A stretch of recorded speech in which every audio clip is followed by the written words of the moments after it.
तो जो हम लोग पढ़ रहे थे भारत में अंग्रेजों का एक शक्ति के रूप में उद्भव, तो वो एक लंबा टॉपिक है और हम लोगों ने अभी तक कवर कर लिया है। आपको याद दिला दें, कवर किया है हमने अंग्रेज बंगाल, अंग्रेज अवध, पंजाब और अभी पंजाब तक कवर किया। आज हम लोग सिंध कवर करेंगे, फिर मराठा कवर करेंगे। ठीक है, बड़ा टॉपिक है ये। तो चलिए हम लोग बात करते हैं आज the annexation of Sindh. Sindh विलय, सिंध विलय, है ना। तो द एनेक्सेशन ऑफ सिंध, या हम ये भी कह सकते हैं कि अंग्रेजों का सिंध विजय। ठीक है, तो ये जो सिंध है इसको अंग्रेजों ने अपने साम्राज्य में मिलाया। कैसे मिलाया, सिंध का मामला क्या था, ये सारी चीजें हम लोग यहाँ पर सीखेंगे। सिंध का मामला क्या था, ये सिंध कहाँ से आया, तो इसकी बात हम लोग करते हैं। ठीक है, तो सिंध क्षेत्र जो है, अगर हम लोग बात करें 18वीं शताब्दी की, तो 18वीं शताब्दी में सिंध पर कल्लौरा सरदारों का शासन था, है ना। ये जो सिंध था यहाँ 18वीं शताब्दी में, 18वीं शताब्दी 18वीं शताब्दी में कल्लौरा, जो कल्लौरा सरदार थे, कल्लौरा सरदारों का शासन था यहाँ पर। ठीक है, बहुत ध्यान से आप लोग चीजों को समझिएगा। तो कल्लौरा सरदार थे, इनका शासन था सिंध पर। ठीक है, इसमें एक व्यक्ति आता है मीर फतेह अली खां। मीर फतेह अली खां, मीर फतेह अली खां, ये एक आदमी होता है, मतलब ये एक व्यक्ति होता है मीर फतेह अली खां। ये क्या करता है, ये कल्लौरा राजकुमार को वहां से हटा देता है। जो कल्लौरा राजकुमार होते हैं, ये कल्लौरा मतलब सरदार थे। ठीक है, तो मीर फतेह अली खां ये कल्लौरा राजकुमार को, कल्लौरा राजकुमार को वहां से निर्वासित कर देता है, भगा देता है। ठीक है, को निर्वासित कर देता है।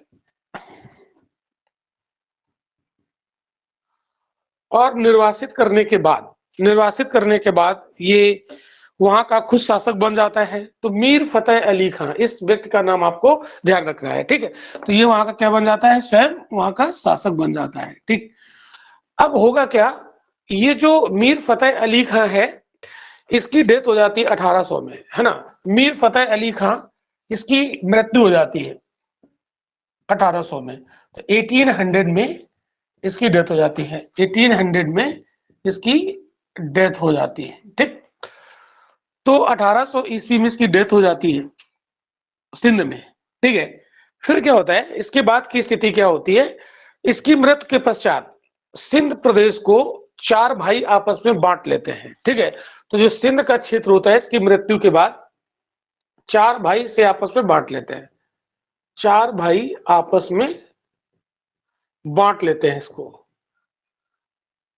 बांट लिया। तो सिंध को 4 भाइयों ने आपस में मिलकर बांट लिया। और यही जो 4 भाई हैं, ये 4 भाई, इन्हीं 4 भाइयों को सिंध का अमीर कहा जाता है। इनको क्या कहा जाता है, इन्हें कहा जाता है सिंध का अमीर, या इनको 4 यार या 4 मित्र, सिंध का अमीर। तो सिंध का अमीर इन्हें बोला जाता है। तो यही 4 भाई 4 यार या 4 मित्र कहलाते हैं। तो सिंध के अमीर, आपने कभी इतिहास पढ़ा होगा, कभी कोई किताब पढ़ी होगी, तो उसमें सुना होगा सिंध के अमीर। तो सिंध के अमीर कौन है, यही 4 भाई, है ना। तो मीर फतेह अली खां की मृत्यु के बाद सिंध को 4 भाई आपस में क्या कर लेते हैं, बांट लेते हैं। और बांटने के बाद ये जो 4 भाई होते हैं, इन्हें कहा जाता है सिंध के अमीर। इनको 4 यार या 4 मित्र के नाम से भी जाना जाता है। तो आगे जो हम लोग सिंध का इतिहास पढ़ेंगे, वो सिंध के अमीरों के साथ हम लोग इसको शुरू करेंगे, ठीक है। लेकिन अंग्रेज वहां पर कैसे इन्वॉल्व हो जाएंगे, तो वो सारी चीजें यहाँ पर हम लोग सीखेंगे। तो सिंध के अमीर बात आपको समझ में आई कि ये कौन थे, ठीक है। अब हम लोग आगे इसको रफ करते हैं और आगे चीजों को समझते हैं। बहुत इंपॉर्टेंट टॉपिक है ये, पूरा इतिहास को समझने के लिए काफी इंपॉर्टेंट है ये। अब जरा इसको हम एक मैप से बताने का प्रयास करते हैं, ठीक है। भारत का मैप, जैसा कि हमारा पढ़ाने का स्टाइल है कि मैप के माध्यम से हम चीजों को क्लियर करते हैं। तो ये यहाँ पर मैप, ठीक है। और लगभग ये हमने बना लिया है पंजाब वाला क्षेत्र, है ना। और इधर ये पूरा अंग्रेजों के अधिकार में है, तो ये हो गया अंग्रेज, ठीक है। ये हो गया पंजाब, ठीक है, पंजाब।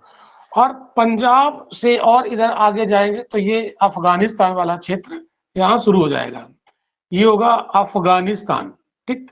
इसको ध्यान से समझिएगा ना, लेक्चर ये बड़ा कंफ्यूजिंग है, आप बुक में पढ़ोगे तो आपको ये समझ में नहीं आएगा, ये काफी कंफ्यूजिंग होता है। और ये जो क्षेत्र है इधर वाला ये सिंध, ये क्षेत्र क्या है, सिंध, ठीक, ये सिंध है।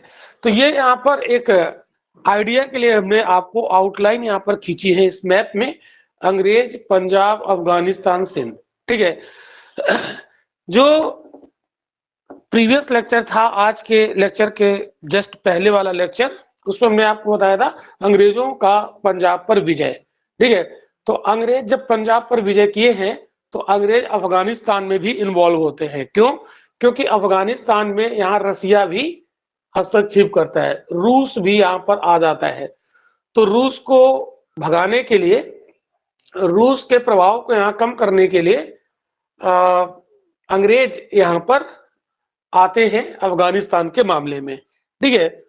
और अंग्रेज रणजीत सिंह और अफगानिस्तान का शासक शाह शुजा के बीच एक त्रिपक्षीय संधि भी हुई थी, है ना, उसका जिक्र आज भी हम करेंगे। और दूसरा जो सिंध वाला क्षेत्र है, ये अफगानिस्तान इधर से सटा हुआ है पंजाब से, ठीक है। तो रूस का प्रभाव सिंध में भी हो जाएगा, ठीक है। तो दूसरा, सिंध में फ्रांसीसियों का भी डर है, सिंध में यहाँ पर फ्रांसीसी भी अपना प्रभाव जमाना चाहते हैं, फ्रांसीसी भी सिंध पर अपना प्रभाव जमाना चाहते हैं। और अंग्रेजों की दृष्टि तो लगी ही हुई है कि सिंध को हम जीत लें, ठीक है। सिंध जीतने से अंग्रेजों को कई फायदे होंगे, सिंध को जैसे ही अंग्रेज जीतेंगे तो फ्रांसीसी प्रभाव खत्म हो जाएगा, फ्रांसीसियों का डर खत्म हो जाएगा। दूसरा, रसिया भी यहाँ से बैक हो जाएगा, तो रसिया का भी जो प्रेशर हो सकता था अंग्रेजों पर वो भी समाप्त हो जाएगा। तो इस तरीके से ये यहाँ की पॉलिटिकल हिस्ट्री चलेगी, ठीक है। तो बिना मैप के आप चीजों को समझ नहीं पाओगे। तो ये जो सिंध है, ये किसके अधिकार क्षेत्र में है? अमीरों के अधिकार के क्षेत्र में, है ना। तो ये अमीरों का क्षेत्र है, जिन्हें हम सिंध के अमीर कहते हैं, ठीक है। अब आप देखिएगा यहाँ पर सिंध पर कितने दावेदार दिख रहे हैं। एक तो फ्रांसीसी भी चाह रहे हैं, ठीक है। दूसरा, रणजीत सिंह के बगल में है पंजाब में रणजीत सिंह, आपको पिछले लेक्चर में पढ़ाया था, ठीक है। तो रणजीत सिंह भी चाहेंगे कि सिंध को हम जीत लें, और अंग्रेज तो चाहेंगे पंजाब को भी जीतें और सिंध को भी जीतें, ठीक है। और इधर रसिया भी चाह रहा है कि अपना वर्चस्व अफगानिस्तान और सिंध वाले क्षेत्र में स्थापित हो सके। तो कितनी सारी चीजें आपको यहाँ पर दिख रही हैं, कितनी सारी चीजें आपको यहाँ पर दिख रही हैं सिंध को लेकर, ठीक है। तो सिंध के अमीरों का शासन है सिंध पर, सिंध के अमीर कौन है, ये सारी बातें हमने आपको पढ़ा दी, समझा दी। कि इतनी बातें अगर आपको क्लियर है तो हम आगे बढ़े, जल्दी से बोलिए, वॉइस क्लियर है सर। यस सर, क्लियर है। ओके। क्योंकि ये यहाँ का जो पॉलिटिकल चीजें हैं, ये जब तक आपकी क्लियर नहीं होगी तब तक आप इसे समझ नहीं पाएंगे इस टॉपिक में। तो सिंध के अमीर कौन थे, सिंध के अमीर कौन थे, ये सब आपको चीजें क्लियर हो गई होगी यहाँ से। Yes sir. ओके, तो अब लेक्चर को आगे बढ़ाते हैं। देखिए, ये सिंध वाला टॉपिक थोड़ा सा कॉम्प्लिकेटेड है, लेकिन अब आपको कॉम्प्लिकेटेड नहीं लगेगा। जब इतनी चीजें आपने समझ ली तो आपको आसान लगेगा, ठीक है। दूसरा एक टॉपिक यहाँ पर और आपको एक बड़ा टॉपिक और यहाँ पर पढ़ना है, मराठा। मराठा पढ़ने के बाद फिर हमारा इतिहास काफी तेजी से आगे बढ़ेगा, ठीक है। तो चलिए हम सर आगे बढ़ाते हैं और वॉइस चैटिंग बंद करते हैं। एक्सक्यूज मी सर, सर ये रशिया कहाँ से आ गए यहाँ पे?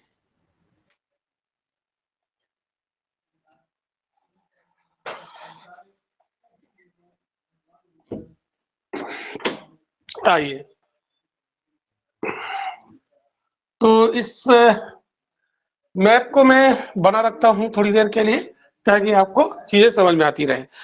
तो चलिए, अंग्रेज और सिंध, अब हम लोग यहाँ पर शुरू करते हैं। अब देखिए, यहाँ पर एक अंग्रेज होता है लॉर्ड मिंटो। लॉर्ड मिंटो, है ना। थोड़ा सा क्लास को आज आराम से पढ़ाएंगे ताकि आपको चीजें आसानी से समझ में आ जाएं, ठीक है। तो एक मिनट में मैसेज देख लूं। सर ये रसियन कहां से आ गए हैं? गौरव कलम ने बताया तो था कि रशियन कहां से आ गए हैं। कल वाला लेक्चर देखो, इसका प्रीवियस लेक्चर देखिए, ठीक है। तो लॉर्ड मिंटो एक अंग्रेज है जिसका नाम है लॉर्ड मिंटो, ठीक। लॉर्ड मिंटो क्या करता है, फ्रांसीसियों के डर के कारण, फ्रांसीसियों से भी डर है ना इनको। आपको ने बताया था, आप सोचेंगे कि सर फ्रांसीसी तो पराजित हो चुके थे। अरे वो 1860 में पराजित हुए थे ना। और ये दौर कौन सा चल रहा है? ये दौर चल रहा है 18वीं शताब्दी, 18th सेंचुरी। तो हमने आपको बताया था कि अंग्रेज अपनी शक्ति के रूप में कैसे उभरते हैं। दो दो ग्रुप से ये लड़ते हैं। एक तो यूरोपियन से भी मुकाबला चलता है और भारतीय शक्तियों से भी मुकाबला चलता है, पैरेलल हिस्ट्री चलता है। तो देखिए, हर एक क्लास पिछले क्लास से लिंक है। अगर आपको पिछला लेक्चर क्लियर नहीं है तो ये अगला लेक्चर आपको कम समझ में आएगा, इसलिए पिछले लेक्चर आप रिवाइज करते रहिए, रिकॉर्डिंग देखते रहिए, ठीक है।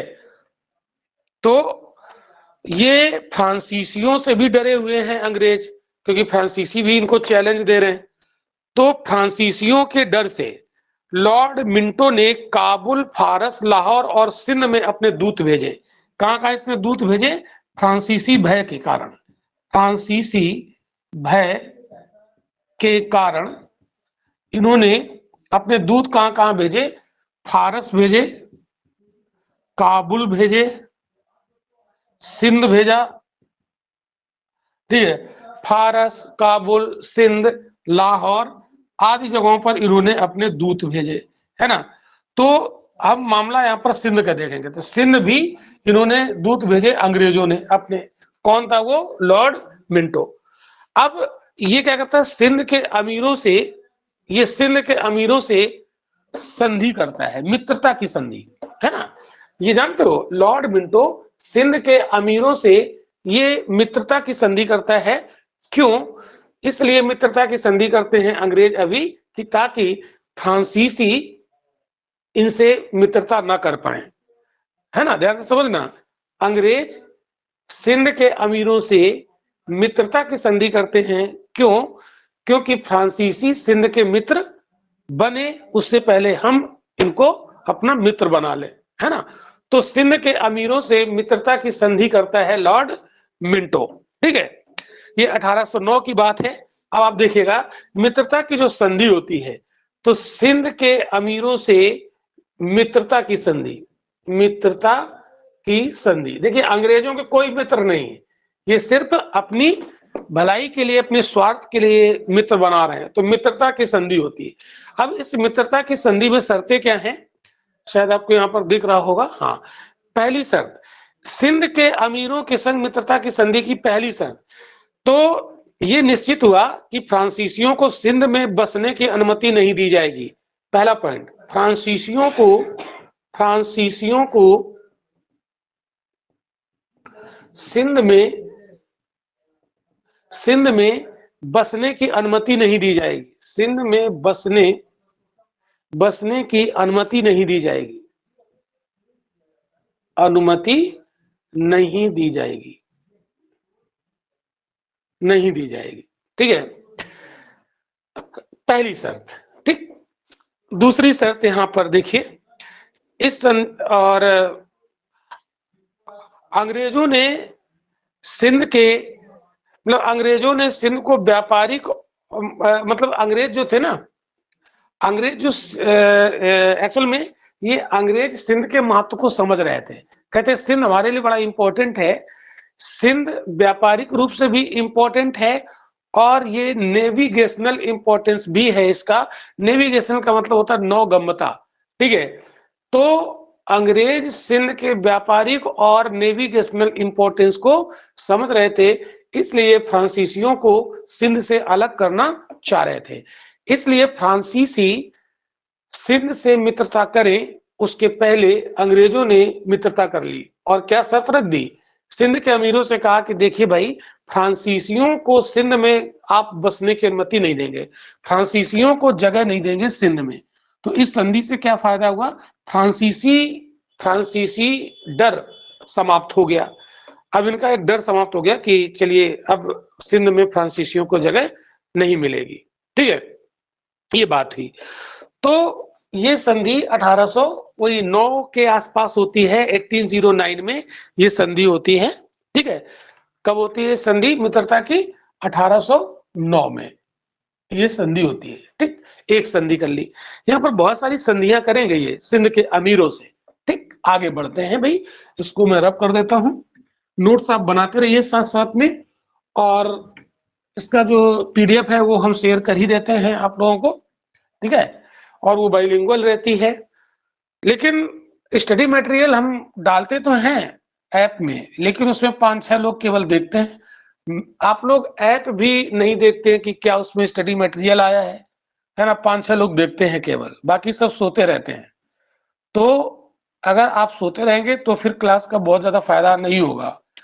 तो जब जो पढ़ाया जाता है ऐप को भी खोल के देखिए उसमें क्या नई चीजें आ रही हैं, ठीक। चलिए अब बात करते हैं, इसके बाद अलेक्जेंडर वंश और लॉर्ड एलनबरो, ठीक है। चलिए तो अलेक्जेंडर वंश यानी लॉर्ड एलनबरो, तो लॉर्ड एलनबरो इस आदमी का नाम याद रखिए, लॉर्ड एलनबरो। ये जो लॉर्ड एलनबरो होता है ये क्या करता है, अलेक्जेंडर वंश, ध्यान से समझिए, एक एक चीज लिंक है यहाँ पर। लॉर्ड एलनबरो अलेक्जेंडर वंश, अलेक्जेंडर वंश को सिंध नदी है ना, जो वहां पर सिंधु नदी है, तो ये सिंध नदी की खोज के लिए उसको भेजता है। तो लॉर्ड एलनबरो अलेक्जेंडर वंश को सिंध नदी की खोज के लिए भेजता है, कि खोज के लिए भेजता है, ठीक है। ये अंग्रेज है लॉर्ड एलनबरो, किसको भेजता है, अलेक्जेंडर वंश को सिंध नदी की खोज के लिए भेजता है। क्यों, क्योंकि वो लोग अंग्रेज सिंध के व्यापारिक और नेविगेशनल इंपॉर्टेंस को समझते हैं।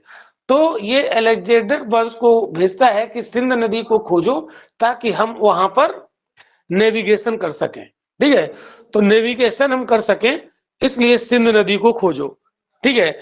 तो ये अलेक्जेंडर वंश सिंध नदी की खोज के लिए पहुंचता है।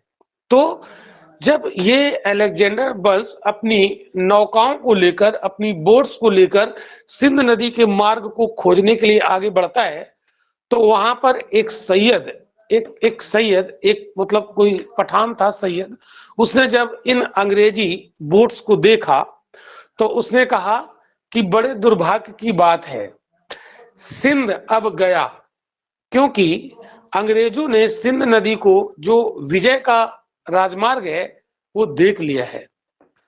कौन कहता है, एक सैयद होता है, सैयद मतलब एक कोई वहां का मुस्लिम पठान था। उसने जब अलेक्जेंडर वंश सिंध नदी का मार्ग खोजने के लिए गया तो उसमें इसकी बोट जा रही थी, तो उस सैयद ने जब इन बोट को देख लिया तो वो कहता है कि ओ ये तो बड़ा दुर्भाग्य है, अब तो सिंध गया। क्यों, जो सिंध नदी है, ये जो मार्ग है ये विजय का मार्ग है और इस विजय के मार्ग को अंग्रेजों ने देख लिया है, खोज लिया है। तो उसने ऐसी शंका पहले से ही व्यक्त कर दी थी, ठीक है। तो उस सैयद को ये दिमाग में बात घर कर चुकी थी कि अब लगता है सिंध चला जाएगा, क्योंकि विजय के मार्ग को इन्होंने देख लिया है। ठीक, अब यहाँ पर अंग्रेज तो अपनी निगाह यहाँ पर लगाए हुए हैं, और यहाँ पर पंजाब में कौन है? रणजीत सिंह। पंजाब में यहाँ पर कौन है? रणजीत सिंह। तो रणजीत सिंह भी तो एक साम्राज्यवादी शासक है, वो भी तो अपने साम्राज्य का विस्तार कर रहे हैं। तो रणजीत सिंह भी चाहेंगे कि हम सिंध को जीत लें। तो 1831 में ही ये जो लॉर्ड एलनबरो अलेक्जेंडर को भेजता है, ये 1831 में भेजता है। ठीक है, इसी 1831 में ही रणजीत सिंह विलियम वेंटिक से मुलाकात करते हैं रोपण में। पंजाब में पड़ता है रोपण, ध्यान से समझना।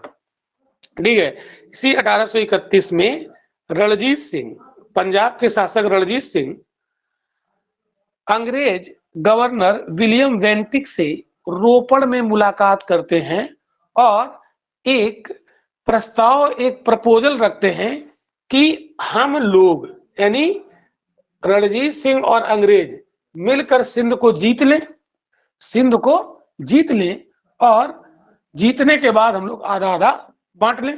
ठीक है, ध्यान से, फिर से मैं रिपीट कर रहा हूं इस बात को, बड़ा ध्यान से समझिएगा। क्या बोलते हैं रणजीत सिंह विलियम बेंटिक से कि आओ हम लोग मिलकर सिंध को जीत लें, और जीतने के बाद हम लोग आधा आधा इसे बांट लें। ठीक है, तो ये प्रस्ताव रखा, लेकिन अंग्रेज सिंध को पूरा का पूरा चाह रहे थे निगलना। अंग्रेज जो है सिंध को पूरा का पूरा निगलना चाह रहे थे। तो अंग्रेज काफी स्मार्ट हैं, वो रणजीत सिंह की बात के लिए अभी मना नहीं करेंगे। रणजीत सिंह का जो प्रपोजल है उसे भी नकारेंगे नहीं, लेकिन वो ये चाहेंगे कि हम अकेले ही पंजाब को सिंध को निगल जाएं, क्यों हम रणजीत सिंह को इन्वॉल्व करें उसमें। तो अंग्रेज यहाँ पर थोड़ा सा चालाकी दिखाते हैं। अंग्रेज क्या करते हैं, रणजीत सिंह के प्रस्ताव के बाद 1832 में ये जो विलियम बेंटिक होता है, ये कर्नल पोटिंगर को सिंध भेजता है ताकि अमीरों के साथ एक नई संधि की जा सके। ठीक है, अगले स्टेप देखिएगा इसको। तो रणजीत सिंह के प्रस्ताव को अभी इन्होंने नकारा तो नहीं है, लेकिन कुछ अभी उसे हरी झंडी भी नहीं दिखाई है। तो बेंटिक क्या करता है इसके बाद 1832 में, बेंटिक, विलियम बेंटिक 1832 में कर्नल पोटिंगर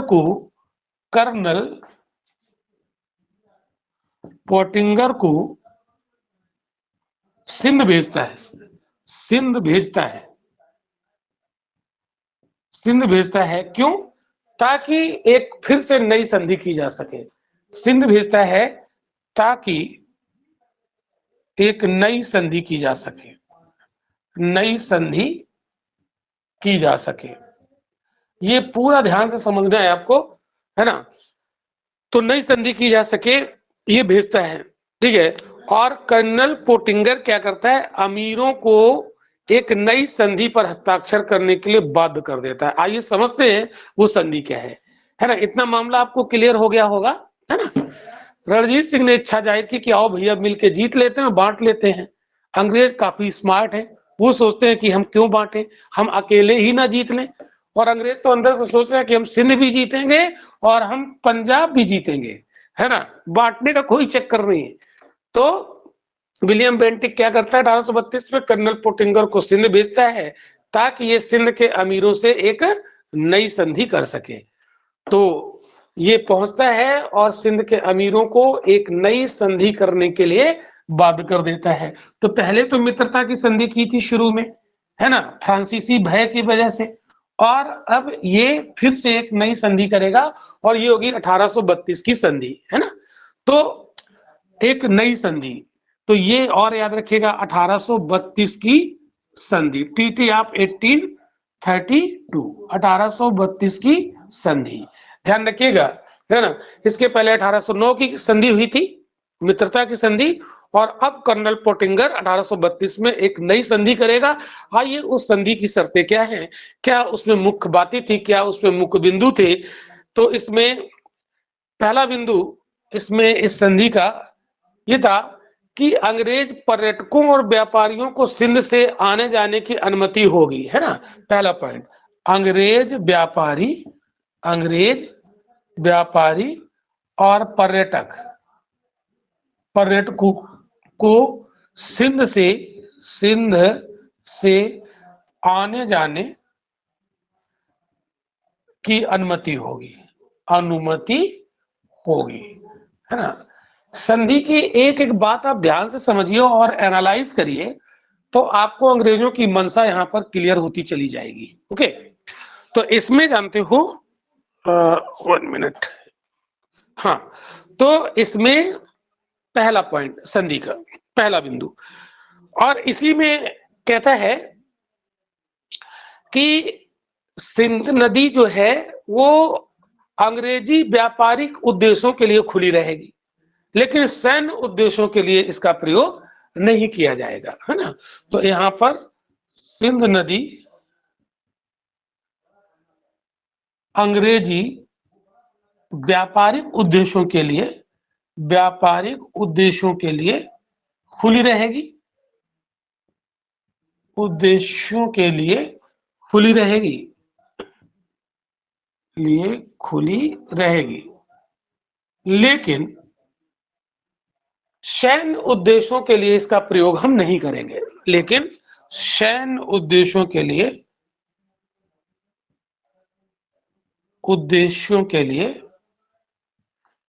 करेंगे, प्रयोग नहीं करेंगे। अंग्रेज कहते हैं कि भाई हम व्यापार करेंगे सिंध के रास्ते, लेकिन हम यहाँ पर सेना वगैरह नहीं भेजेंगे, यानी उस मार्ग का प्रयोग हम व्यापारिक तो करेंगे, बट हम सैन्य उद्देश्यों की पूर्ति के लिए उसका प्रयोग नहीं करेंगे।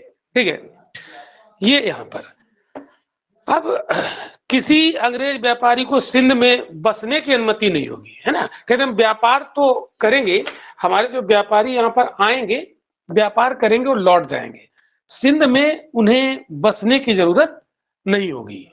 ठीक है, और एक दूसरे के प्रदेश को ललचाई दृष्टि से नहीं देखा जाएगा, है ना। तीसरी बात, ना तो हम सिंध को ललचाई दृष्टि से देखेंगे और ना सिंध हमें ललचाई दृष्टि से देखे। तो सिंध तो बेचारा वैसे भी यहाँ ललचाई दृष्टि से क्यों देखेगा, है ना, वो इतना शक्तिशाली तो है नहीं। तो अंग्रेज कहते हैं कि ना तो हम तुम्हें ललचाई दृष्टि से देखेंगे, लालच की दृष्टि से, और ना तुम हमें लालच की दृष्टि से देखोगे। तो एक नई संधि यहाँ पर कर दी। तो नई संधि में यहाँ पर ज्यादातर इन्होंने फोकस किया व्यापार को लेकर। कहता हम व्यापार करते रहेंगे आपके क्षेत्र से, है ना, सिंध नदी को व्यापारिक उद्देश्यों से प्रयोग करेंगे। हाँ, हमारे टूरिस्ट वगैरह भी वहां पर आ जा सकेंगे, लेकिन हमारा कोई व्यापारी सिंध में बसेगा नहीं। हम मिलिट्री यानी सैन्य उद्देश्यों से सिंध नदी का प्रयोग नहीं करेंगे। लेकिन जानते हो क्या, जैसे जैसे वक्त बीतेगा और 32 से जब 39 में पहुंचेंगे 1839 में 1839, तब अंग्रेजों का उद्देश्य फिर बदल जाएगा। फिर सिंध के अमीरों से एक नई संधि करेंगे और तब कहेंगे कि सिंध नदी का प्रयोग हम सैन्य उद्देश्य से भी करेंगे, है ना। तो देख रहे हैं, पहले मित्रता की संधि की 1809 में, फिर 1832 में फिर संधि को इम्प्रूव किया थोड़ा सा, है ना। अभी थोड़ा सा शर्तें इसकी उदारवादी हैं, लिबरल हैं, लेकिन जैसे जैसे वक्त बीतेगा संधि बड़ी खतरनाक हो जाएगी। तो 1839 में भी एक संधि होगी, तो 1832 के जो उद्देश्य हैं उन्हें बदल देंगे ये लोग। तो ध्यान रखिएगा, अंग्रेजों की मंशा आपको यहां से क्लियर होती जाएगी। ठीक, अब समझना, देखो धीरे धीरे अंग्रेजों की डिमांड समय के अनुसार बदलती जाएगी। ठीक, आगे बढ़ते हैं।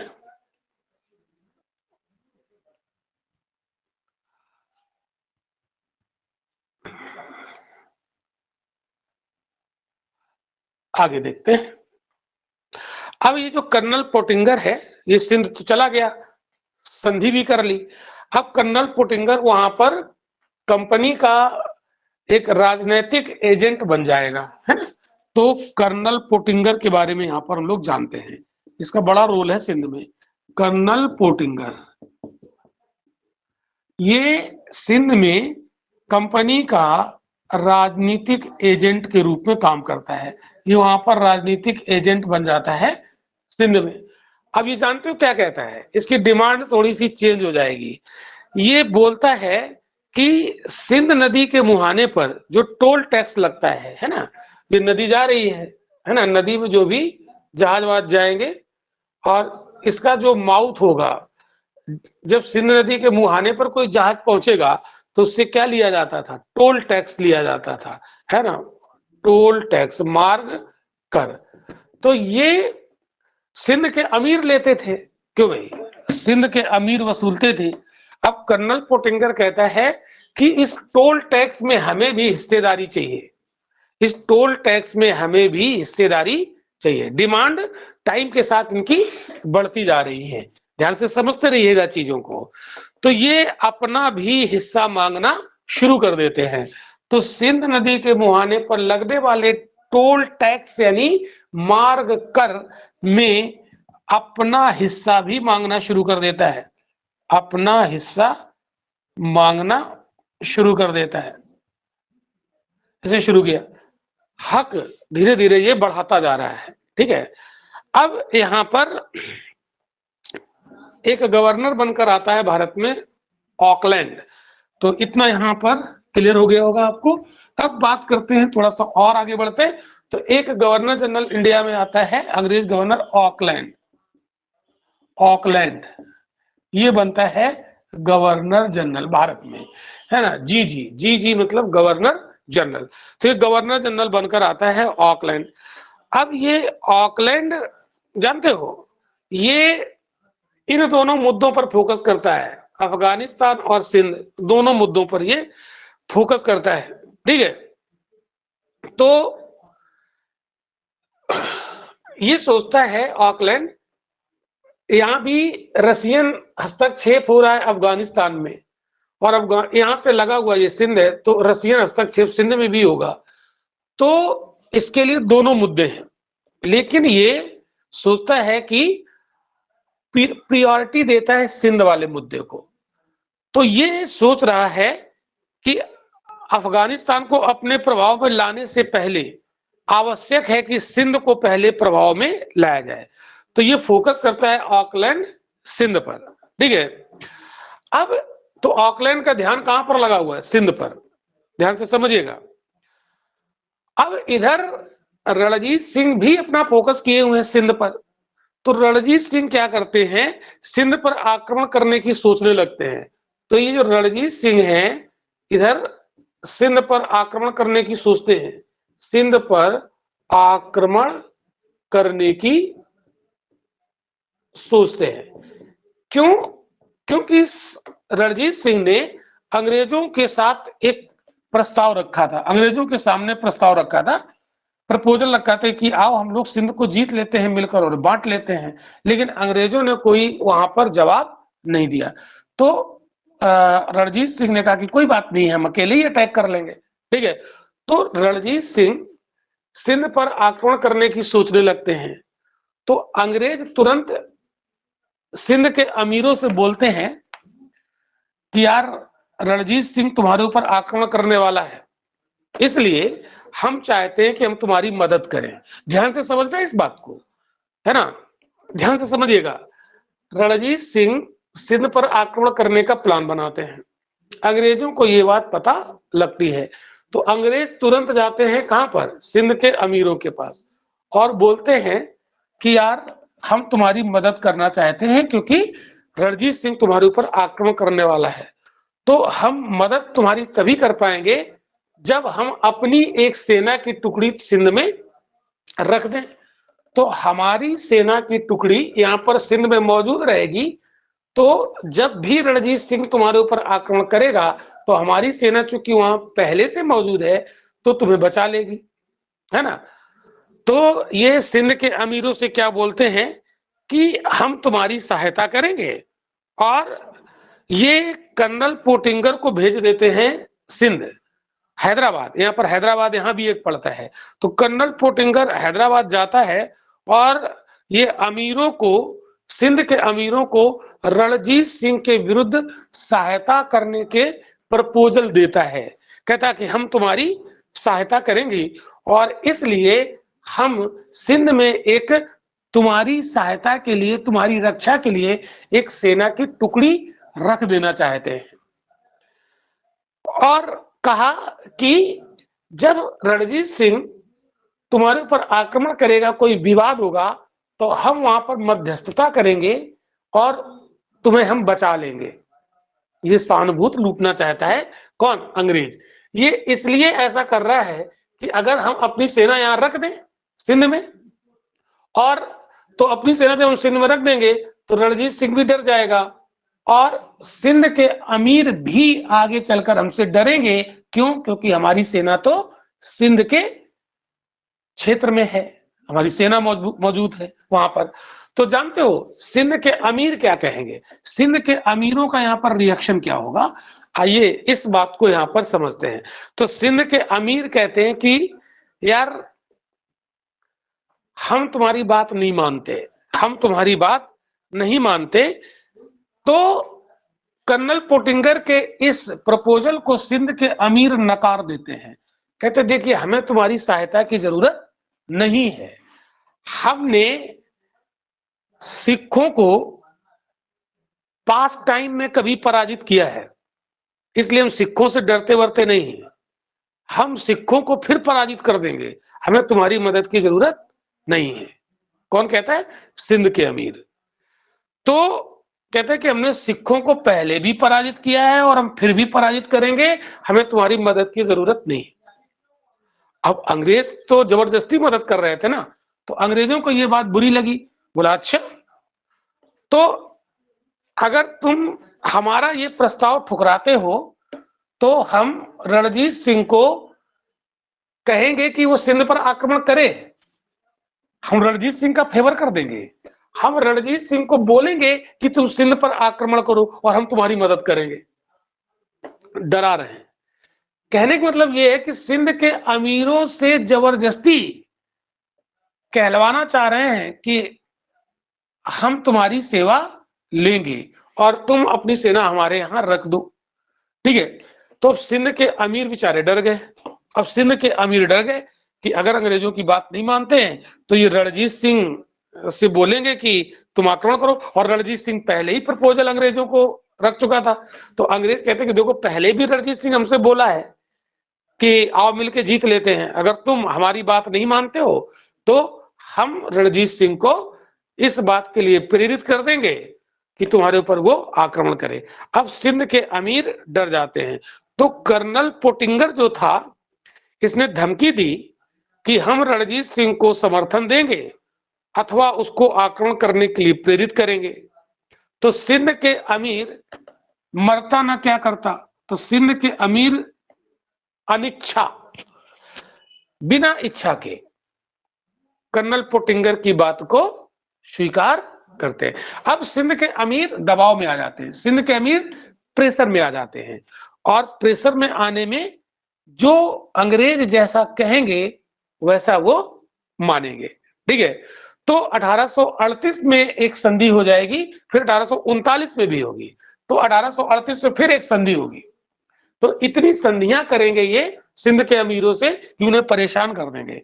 तो 1838 की संधि, तो ये अब सिंध के, देखो ध्यान दो, पहले सिंध के अमीर मित्रता की संधि करते थे अंग्रेजों से, अब सिंध के अमीर मजबूरी में अंग्रेजों से संधि कर रहे हैं और उस मजबूरी का फायदा अंग्रेज उठाएंगे।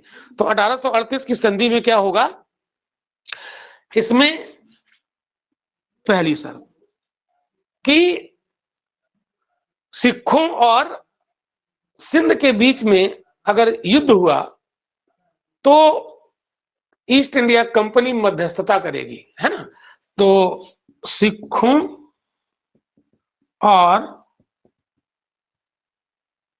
अमीरों के बीच में, यानी सिंध के अमीरों के बीच में झगड़े की स्थिति में कंपनी मध्यस्थता करेगी, ये मीडिएटर रहेंगे। ये मध्यस्थता क्यों करना चाह रहे हैं? अरे बीच में मध्यस्थता करके सिंपैथी लूटेंगे, है ना, और अपना प्रभाव भी यहां पर जमा लेंगे। तो मध्यस्थता करेंगे, पहली शर्त। ठीक है, और हैदराबाद में रेजिडेंट रखना स्वीकार कर लिया, है ना। तो दूसरी शर्त भाई, इनकी मंशा क्या थी कि अपनी सेना सिंध में रख दे सुरक्षा के नाम पर, है कि हम तुम्हारी सुरक्षा करेंगे। तो अंग्रेजों ने अपनी सेना, अंग्रेजों ने अपनी सेना हैदराबाद, सिंध में पड़ता है ये, हैदराबाद में रख दी, हैदराबाद में रख दी, है ना। तो हैदराबाद में रख दी, यानी एक अंग्रेज रेजिडेंट हैदराबाद में रख दिया गया और वो अंग्रेजी सेना के साथ जहां चाहे वहां सिंध में घूम फिर सकता है। अब हमें ये बताओ, आप लोग ये सोचो कि जब अंग्रेजों की सेना सिंध में रख दी जाएगी, ठीक है, मदद के नाम पर, तो सिंध की स्वतंत्रता तो खत्म हो गई। क्यों? क्योंकि सिंध इतना मजबूर है कि अंग्रेजों की सेना के सहायता से अपनी मदद कर रहा है, और जो अंग्रेजों की सेना इसकी मदद कर सकती है तो इसे भी तो समाप्त कर सकती है ना। सिंध को समय आने पर, आज वो मदद के नाम पर आई है और कल सिंध के ऊपर ही खतरा बन सकती है। तो सिंध अगर आगे चलकर अंग्रेजों के खिलाफ कोई कदम उठाता है सिंध के अमीर, तो अंग्रेजों की सेना तो हैदराबाद में उनके घर में बैठी हुई है, तो अंग्रेजों की सेना उन्हें मार पीट के पहले ही खत्म कर देगी। तो एक स्कॉलर है, एक मतलब अंग्रेज है, वो कहता है, नेपियर, WFP नेपियर, वो कहता है कि इस संधि के माध्यम से एक भरा हुआ गोला सिंध के राजमहल के अंदर रख दिया गया है और जब चाहे अंग्रेज उस गोले को विस्फोट कराकर सिंध को समाप्त कर सकते हैं। तो सही बात है, 1838 की जो संधि है वो एक गोला है, तोप का गोला है, और जब चाहे तब उसे विस्फोट करा दें और सिंध को नेस्तनाबूद कर दें। तो WFP नेपियर कौन कहता है? WFP नेपियर ये कहता है कि इस संधि के शर्तों के तहत सिंध के दरबार में एक तोप का गोला रख दिया गया और जिसे जब चाहे अपनी इच्छा अनुसार विस्फोट कराकर सिंध को नेस्तनाबूद कर दे। तो इस संधि के तहत सिंध के अमीर काफी हद तक अंग्रेजों के अधीन हो जाते हैं और सिंध की स्वतंत्रता या सिंध के अमीरों की स्वतंत्रता यहां से समाप्त हो जाएगी। और 1838 में भी एक और संधि करेंगे और 1838 की संधि से 1832 के जो शर्तें थी इसको बदल देंगे, कहेंगे कि अब हम सिंध नदी को सैन्य उद्देश्य से प्रयोग करेंगे। क्यों? सेना का आना जाना भी अब जारी रहेगा। भाई यहां पर जब सैन्य टुकड़ी रख देंगे तो सिंध नदी के रास्ते से ही तो सेना जाएगी, तो सेना का आवागमन यानी सिंध नदी का प्रयोग अब केवल व्यापारिक ही नहीं होगा, अब वो सैन्य उद्देश्यों के लिए भी उसका प्रयोग अंग्रेज करेंगे। कुल मिलाकर इस तरीके से धीरे धीरे सिंध के अमीरों को ये क्या कर देंगे? बिल्कुल नेस्तनाबूद कर देंगे और धीरे से सिंध को अंग्रेजी साम्राज्य में ये मिला लेंगे। तरीका देखिए आप, है ना, मदद के नाम से पहुंचते हैं, मदद के नाम से धीरे धीरे पहुंचते हैं। ठीक है, तो दिमाग है इनके पास। अब और इधर जानते हो अफगानिस्तान के मामले को सॉल्व करने के लिए त्रिपक्षीय संधि भी होती है अंग्रेजों, पंजाब यानी अंग्रेज रणजीत सिंह और अफगानिस्तान के शासक शाह शुजा के बीच में। वो संधि हमने प्रीवियस लेक्चर में डिस्कस कर दी थी, इसलिए उस संधि को हम यहाँ पर दोबारा डिस्कस नहीं करेंगे। तो वो त्रिपक्षीय संधि अगर आपको देखनी है तो आप उसकी रिकॉर्डिंग आप देख सकते हैं, जो लोग उस दिन क्लास में नहीं रहे होंगे। ठीक है, तो अब हम लोग बात करते हैं कर्नल पोटिंगर, है ना। तो कर्नल पोटिंगर ये हैदराबाद में है और ये धीरे धीरे सिंध को परेशान करना शुरू करेगा, अमीरों को परेशान करना जारी रखता है और ये 1839 में फिर से संधि करता है। ठीक है, तो 1839 की संधि फिर होगी। तो कितनी संधियां हुई? 1809 में, फिर 1832 में, फिर 1838 में और फिर 1839 में। तो इसमें जानते हो क्या किया इसने? अमीरों ने एक नई संधि स्वीकार कर ली 1839 में, और इस संधि के साथ 1832 की जो शर्तें थी, जो प्रोविजंस थे, उनको चेंज कर दिया गया। अब तो आपको याद हो गया होगा क्या चेंज कर दिया? व्यापारिक उद्देश्यों के लिए तो प्रयोग करेंगे ही करेंगे, अब इसे सैन्य उद्देश्यों के लिए भी प्रयोग किया जाएगा सिंध नदी को। तो इसमें सिंध के शिकारपुर और भक्कर में सहायक सेना रखी जाएगी। शिकारपुर एक जगह है वहां पर, शिकारपुर और भक्कर, भक्कर में सेना रखी जाएगी, अंग्रेजों की सेना रखी जाएगी, ठीक है, सेना रखी जाएगी। और अमीर 3 लाख रुपया वार्षिक उस सेना के भरण पोषण में खर्च करेंगे, ठीक है। और अमीर 3 लाख रुपए 3 लाख रुपए 3 लाख रुपए सेना के भरण पोषण में खर्च करेंगे, खर्च करेंगे।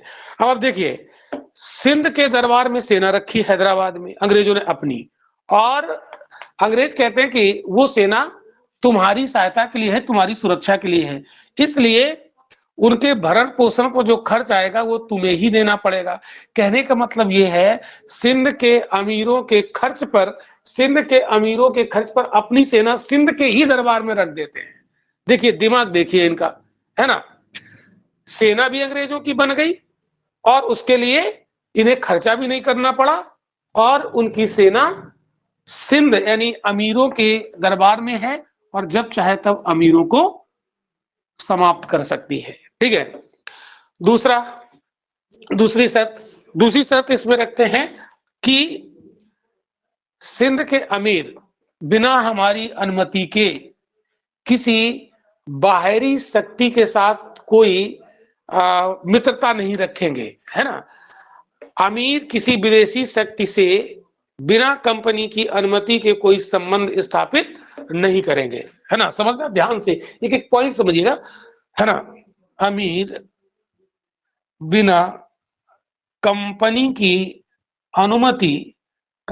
की अनुमति के किसी विदेशी बाहरी शक्ति से संबंध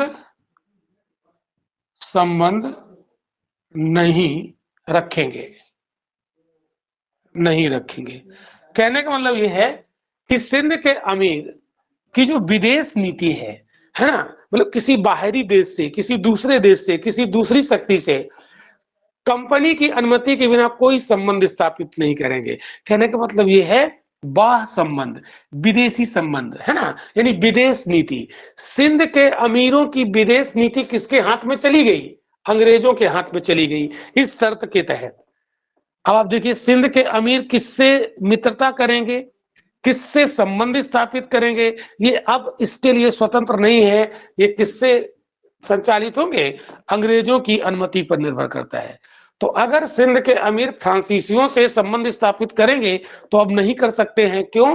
क्योंकि अंग्रेजों से पूछना पड़ेगा, और अंग्रेज तो इसकी अनुमति कतई नहीं देंगे।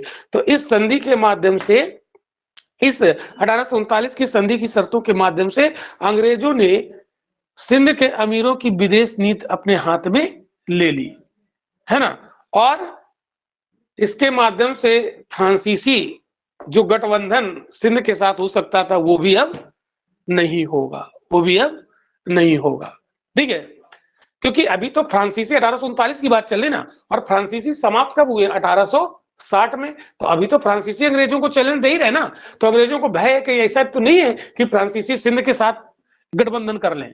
तो इस शर्त के तहत, इस शर्त नंबर 2 में बहुत सारी बातें छिपी हुई हैं। एक तो विदेश नीति खत्म कर दी, और अंग्रेजों को फ्रांसीसी और सिंध गठबंधन का डर था, वो भी खत्म हो गया, ठीक है। ये बात आप याद रखिएगा, ठीक है। और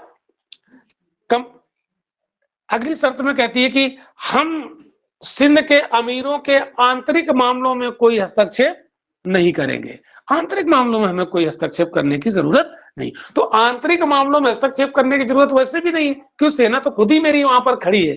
हम आंतरिक मामलों में हस्तक्षेप ना भी करें तो हमें कोई दिक्कत वाली बात नहीं है ना। तो इस तरीके से सिंध के अमीरों की स्वतंत्रता को लगभग यहां पर समाप्त कर दिया। फिर इसके बाद 1842 में, 39 की बात है, अब 1842 में और आगे बढ़ते हैं, क्योंकि 1843 में सिंध खत्म हो जाएगा। अब बस सिंध के खत्म होने के बस 2 साल बचे, तो अब आ गए 1842 में। 1842 में क्या बदलाव होता है देखते हैं। तो ये कुछ ईयर है, थोड़ा सा आप सीक्वेंस में याद रखोगे। 1809, 1838, 1832, 1838, 1839, 1842 और 1843। 1843 में सिंध खत्म हो जाएगा, अंग्रेज सिंध को अंग्रेजी साम्राज्य में विलय कर लेंगे। ठीक है, तो 1842 में क्या क्या बदलाव है। तो ऑकलैंड चला जाता है, जो ऑकलैंड गवर्नर जनरल था वो चला जाता है, और अगला गवर्नर जनरल आता है एलन बरो, है ना। तो ऑकलैंड के स्थान पर एलन बरो ये बनता है भारत में गवर्नर जनरल। ऑकलैंड के स्थान पर कौन आ जाता है, एलन बरो। ठीक है, और मेजर आउटरन के स्थान पर चार्ल्स नेपियर को सिंध में कंपनी का रेजिडेंट बनाया जाता है। तो सिंध में कंपनी का रेजिडेंट कौन बन जाता है, चार्ल्स नेपियर। ये सिंध में रेजिडेंट बन जाता है, कंपनी का रेजिडेंट नियुक्त किया जाता है। ठीक, ये बदलाव हो जाते हैं। ये नेपियर बड़ा खतरनाक आदमी है, ये जो नेपियर है ना, ये बहुत खतरनाक आदमी है। ये कैसे खतरनाक आदमी है ये जानते हो, ये इसने सिंध पर बड़ी आक्रामक नीति का अनुसरण किया, बहुत ज्यादा इसने आक्रामक नीति का अनुसरण किया है सिंध में। ये इतना उतावला था चार्ल्स नेपियर सिंध को जीतने के लिए, बहुत ज्यादा उतावला था, इसलिए सर डब्ल्यू बटलर इस पर कमेंट करता है। कौन, सर डब्ल्यू, ध्यान से समझना, ये एक अंग्रेज है, ये इसकी आक्रामकता पर एक कमेंट करता है। चार्ल्स नेपियर सिंध में एक बहुत ही आक्रामक नीति का अनुसरण करता है, तो ये बहुत ज्यादा सिंध पर आक्रमण करने के लिए उतावला था। कौन, चार्ल्स नेपियर, जो कंपनी का रेजिडेंट था। तो सर डब्ल्यू बटलर कहता है चार्ल्स नेपियर की इस आक्रामक नीति पर कमेंट करता है, कहता है कि चार्ल्स नेपियर सिंध पर आक्रमण करने के लिए इतना ज्यादा उतावला था जैसे एक प्रेमी अपनी प्रेमिका को पाने के लिए उतावला होता है, ये बोलता है, इतना ज्यादा ये आक्रामक था।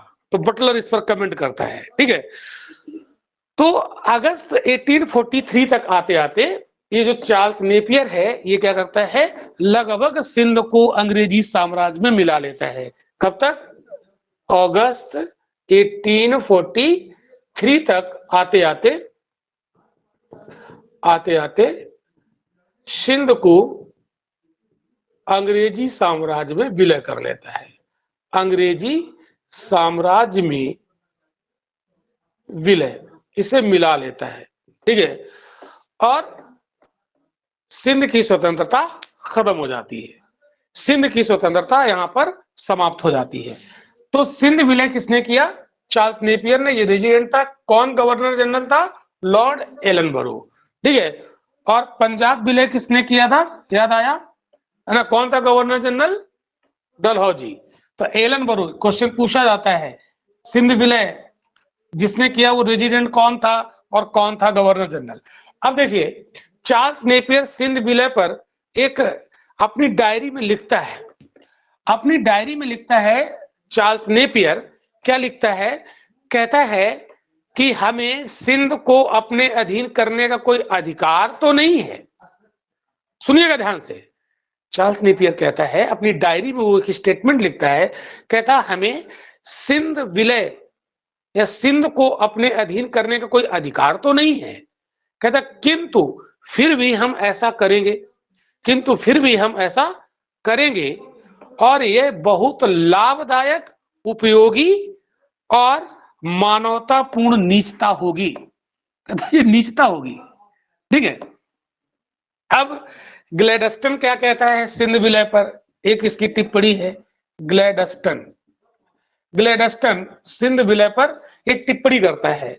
ग्लैडस्टन एक आदमी है, ये कहता है कि सिंध को जीतना तो बुरा था ही, सिंध को जीतना तो बुरा था, कहता लेकिन उसे छोड़ना उससे भी ज्यादा बुरा था। इसका मतलब जीतना ज्यादा सही होगा, है ना। ध्यान से समझिएगा, ग्लैडस्टन क्या कहता है, सिंध को जीतना तो बुरा था ही, लेकिन उसे छोड़ना उससे भी ज्यादा बुरा होता। तो इसका मतलब है सिंध विलय करना अच्छी बात, ठीक है। तो इस तरीके से हमने देखा सिंध का एक बड़ा कॉम्प्लिकेटेड हिस्ट्री है। हम पूरा इतिहास पढ़ते हैं, हम ये नहीं पता कर पाते कि सिंध के अमीर कौन थे, है ना, और सिंध के अमीरों को कैसे अंग्रेजों ने नतमस्तक कर दिया विभिन्न संधियों के माध्यम से, है ना, और कैसे चार्ल्स नेपियर ने 1843 में सिंध को अंग्रेजी साम्राज्य में मिला लिया। तो इस तरीके से ये काफी इंटरेस्टिंग और कॉम्प्लिकेटेड टॉपिक था जो हमारा समाप्त हुआ। और हम अगले लेक्चर में मराठा साम्राज्य होगा मराठवाड़ा क्षेत्र में, यहाँ पर ये अंग्रेजों के लिए एक बड़ी चुनौती बनेगा। फिर इस मराठा साम्राज्य को भी अंग्रेज कैसे निगल जाते हैं, ठीक है, इसको हम लोग समझेंगे। तो सबसे पहले हम देखें कि मराठा साम्राज्य का उद्भव कैसे हुआ, और फिर ये मराठा साम्राज्य कैसे आगे बढ़ा और अंग्रेजों के लिए कैसे चैलेंज बनता है, और अंग्रेज फिर मराठा साम्राज्य को भी कैसे खत्म करते हैं, और अंग्रेज भारत में एक बहुत बड़ी पावर के रूप में आ जाते हैं। तो क्लास कैसा रहा? आप लोग व्हाट्सएप ग्रुप पर कमेंट, लोग कमेंट नहीं करते, और जितने लोग लाइव क्लास में नहीं आ रहे मैं सबको क्लास से बाहर कर दूंगा, सबको क्लास से बाहर कर दूंगा। लाइव अगर मान लीजिए बाय द वे आप नहीं आ पाते हैं तो रिकॉर्डेड भी देखिए, रिकॉर्डेड भी नहीं देखते हैं तो फिर बैच में शामिल होने का संख्या बढ़ाने का मतलब क्या हुआ? ऐसे लड़के हमें नहीं चाहिए जो सिलेक्शन ना दे, मैं उनको बाहर कर दूंगा। कैसा रहा क्लास आप बताइएगा कमेंट करके, जल्दी से बोलिए कैसा रहा। लाइव वॉइस चैटिंग ओपन हो गया? सर नेपियर ने जो अपनी डायरी में लिखा था वो एक बार रिपीट कर दीजिए। वो कहता है हमें सिंध को अपने अधीन करने का कोई अधिकार नहीं है, किंतु फिर भी हम ऐसा करेंगे, और यह एक बहुत लाभदायक, उपयोगी और मानवतापूर्ण नीतिता होगी। ठीक है, यस सर। ठीक है, ओके। और बात क्लियर है इसमें का मामला? Yes sir. ओके, चलिए मिलते हैं कल हम लोग। Yes sir, thank you sir. Okay.